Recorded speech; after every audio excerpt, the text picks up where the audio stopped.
Зараахан үлгэр. Нэгэн өдөр бяцхан зараа ээжээсээ "Би сайн зараа юу? Эсвэл муу зараа юу?"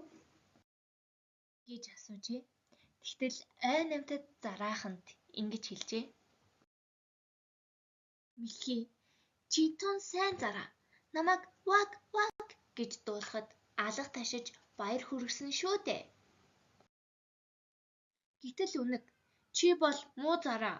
Бүх өргөс чинь намайг хатгсан" гэжээ.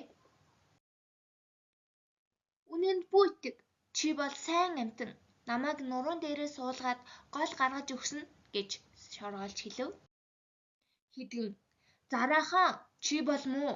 Намайг цэцэгнээс сэгсэрч газарт унгаасан." "Дэгдээхэй.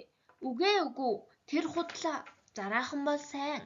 Өтгөн ногоон дотор төөрчгсөн явхад минь ус руу оруулж өгсөн юм." Хэрэм "Зараахан муу. Тэр миний хатаасан мөөгийг аваад явчихсан."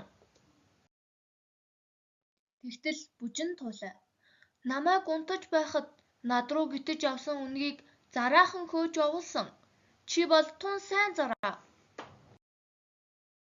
Тэгтэл хулган "Зараахан миний хөөёг нураасан.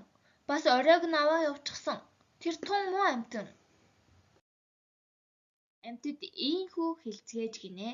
Бяцхан зараач тэдний хэлхийг анхааралтай сонсжээ.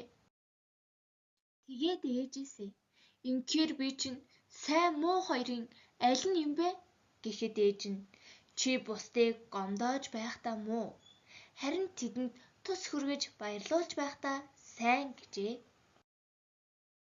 Амьтад ч "Тийм ээ, яг зөв хэллээ" гэж хашгиралдаж гарч гинэ. Тэгээд айн амьтад бүгдээрээ амар сайхандаа жаргажээ.